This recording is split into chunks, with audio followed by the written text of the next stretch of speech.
Question. Thank you. To the Minister of Energy.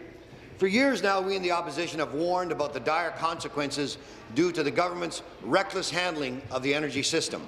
Families and businesses cannot afford Liberal energy policies, yet the government continues to go down the same path. Last week, those fears were confirmed again when a substantive increase in hydro rates was released under the cover of Thanksgiving constituency week. Ontarians are tired of the Liberal government not being open and transparent with them about their hydro bills. Speaker, will the minister admit that the reason the government always releases these numbers when the House is not sitting is that they recognize how damaging these increases are to families and to the province's economy, and it underlines their disastrous management of our electricity system? Thank you. Minister of Energy. Mr. Speaker, the member knows that our 2013 long-term energy plan projected rate increases over a 20-year period, and that the increases announced last week are below those projections, Mr. Speaker. In addition, Mr. Speaker, the member knows we are continuing to mitigate rates with the new Ontario Electricity Support Program that will reduce rates for modest-income families by $360 per year. In addition, the debt retirement charge imposed by the Conservatives is being removed from the bill starting in about 9 weeks, Mr. Speaker, saving homeowners another $70 per year.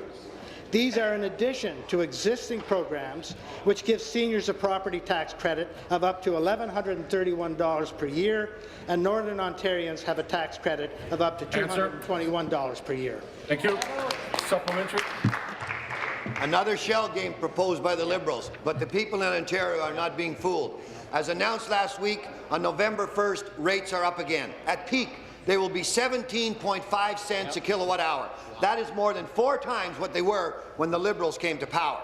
Last winter, our offices were inundated with messages from residential and consumer and commercial ratepayers who had no idea how they would pay their hydro bills. Now, in less than 2 weeks, power is going up a staggering 8.7% for on-peak rates that were already too high. Speaker, how can the minister justify these extreme price increases to seniors trying to stay warm in their homes and on a fixed budget, and to Ontario families who have no idea how they're going to pay their bills this winter? Thank you. Mr. Energy. Mr. Speaker, prices in neighbouring jurisdictions starting in the United States typically experience higher residential rates than in Ontario. Comparing on our peak or highest price to U.S. states, we see higher rates in New Jersey, 17 cents per kilowatt hour, Massachusetts, Vermont, New Hampshire, and Rhode Island at 19 cents, Mr. Speaker.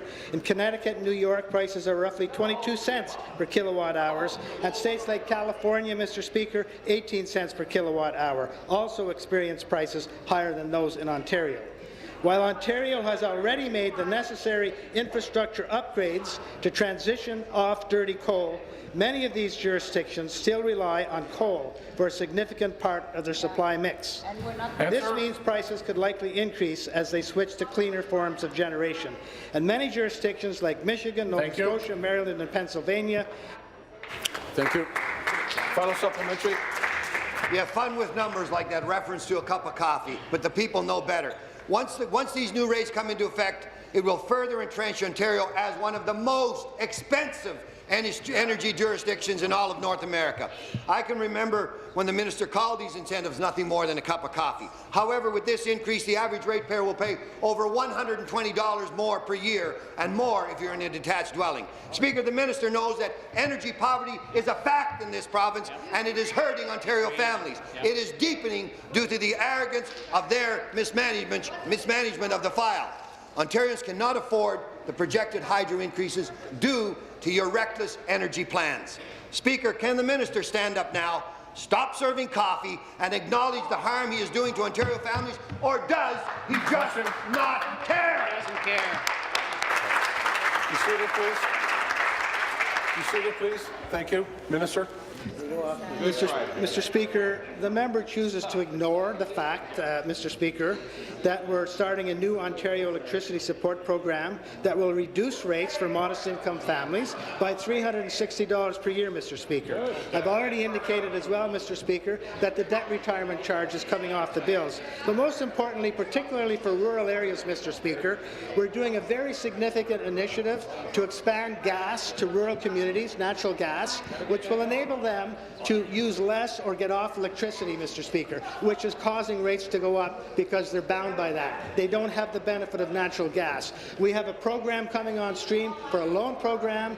We also have a grant program, Mr. Speaker. The rural wardens love this program, Mr. Speaker. They know it's going to help their communities. Answer. Thank you.